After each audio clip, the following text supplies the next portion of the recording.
여러분 안녕하세요. 이야기하는 남자 알겠습니다. A매치 기간을 맞이해 잠시 휴식기에 들어간 프리미어리그. 오늘은 이 휴식 기간을 통해서 현재 토트넘의 전반적인 상황을 간단하게 압축 분석을 해보는 시간을 가져보려고 합니다. 그럼 거두절미하고 바로 시작해 보겠습니다. 팀의 상황을 분석함에 있어서 이용할 방식은 각 파트별 접근입니다. 우선 감독 상황부터 이야기를 시작하려고 하는데요. 현재 토트넘은 누누 감독 경질 이후 콘테 감독을 선임해 리그에서 쾌조의 스타트를 이어나가고 있습니다.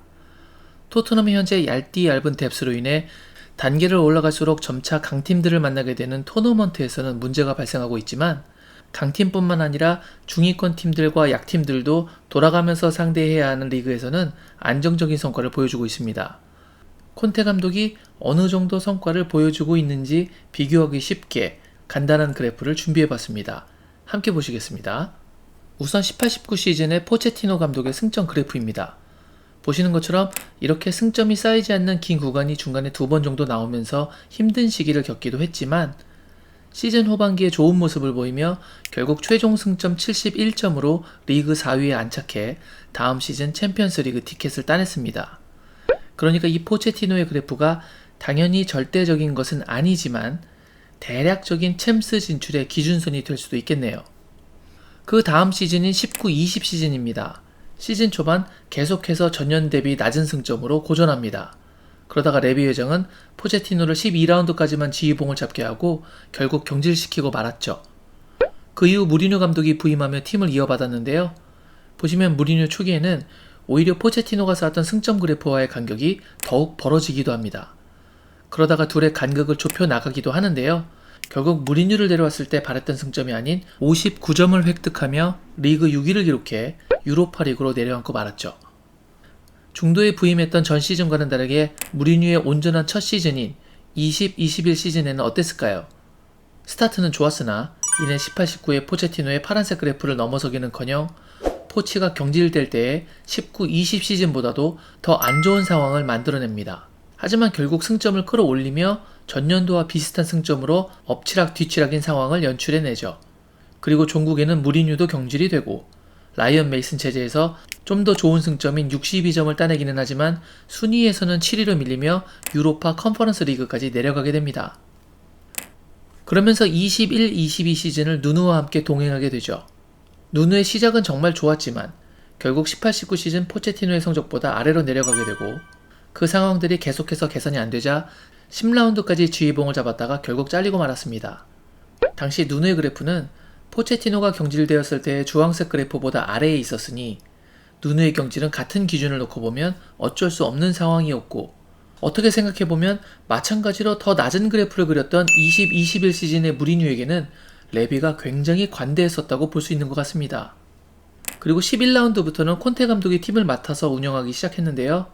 점차 승점을 끌어올리며 근래 마지막 챔피언스 리그 진출의 시즌이었던 파란색 그래프와의 격차를 점차 줄여나가고 있는 상황입니다. 그렇게 현재 콘테 감독이 쌓았던 승점을 앞으로도 계속해서 평균적으로 쌓아준다고 가정하면 과연 그래프 끝의 종착점은 어디가 되는 것일까요?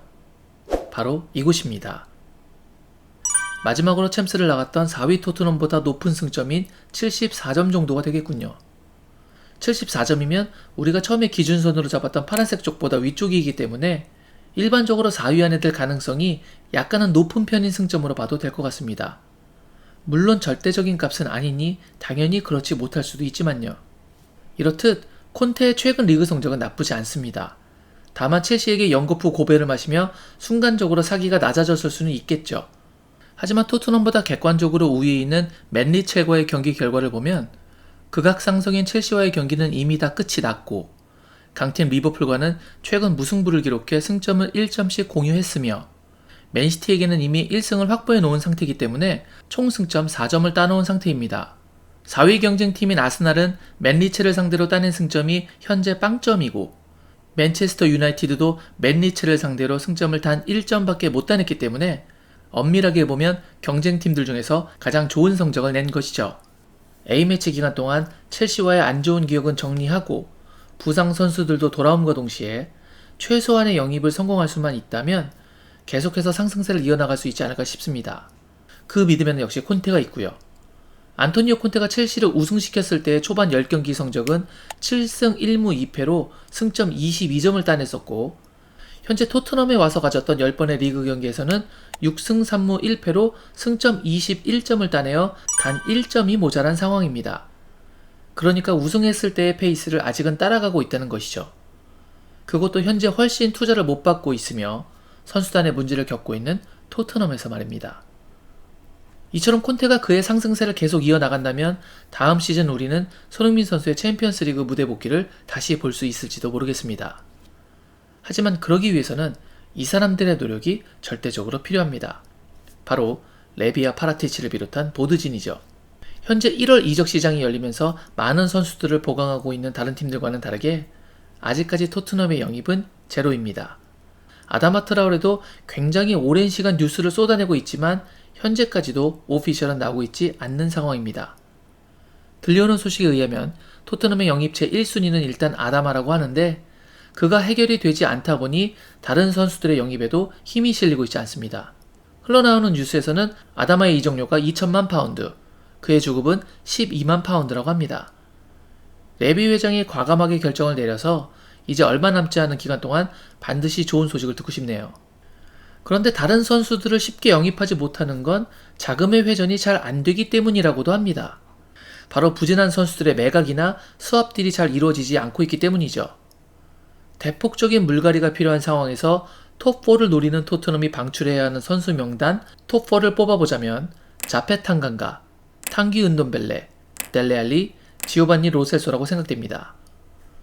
우선 탕간가는 많은 실점에 연결되어 있는 문제의 핵심이고 은돈벨레는 팀에 대한 기여도와 실력에 비해서 너무 많은 이적료 지출을 발생시켰고 매주 고액의 주급을 수령하고 있습니다.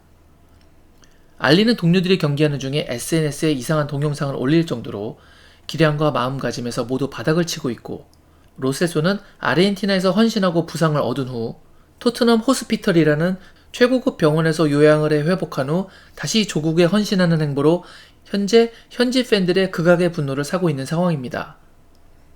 이들에 대한 처분이 어떻게 되느냐에 따라서 다른 좋은 선수를 데려올 수 있는 문이 열리는 것도 영향을 받는다고 하니 하루속히 이들에 대한 교통정리가 이루어지길 바라는 상황이 됐습니다. 반면 팀을 위해서 뛰고 싶어도 못 뛰는 선수가 있죠. 바로 토트넘의 핵심 선수인 손흥민 선수입니다. 그는 부상으로 현재 계속해서 회복에 전념하고 있는 상태인데요. 휴식기 이전에 있었던 첼시와의 원정 경기에서 그의 부재가 더욱 느껴졌습니다. 최근 폼이 살아나고 있는 케인과의 연계 플레이의 아쉬움이야 굳이 제가 말할 필요도 없는 것이고 아무래도 실점 장면에서 손흥민의 빈자리가 컸었다는 부분을 이야기하고 싶네요.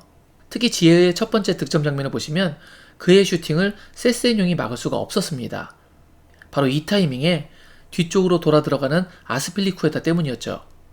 만약 세세뇽이 지혜에게 붙게 되면 돌아 들어가는 아스필리쿠에타에게 패스가 나갈 수도 있습니다. 이럴 때 수비는 순간적으로 판단이 어려워지죠. 슈팅을 막기 위해 붙을 것인가 아니면 양쪽을 다 견제할 수 있는 거리를 일단 유지할 것인가. 그 망설이는 타이밍에 지혜의 슈팅이 나왔던 것인데 이날의 경기를 보면 아스필리쿠에타가 지금처럼 상당히 많이 공격에 가담했습니다. 아무래도 자신이 마크해야 하는 손흥민이 없었기 때문에 전진이 더 쉬웠겠죠. 지금 보시는 히트맵은 손흥민이 출장했던 카라바오컵 1차전에서의 아스필리쿠에타의 히트맵입니다.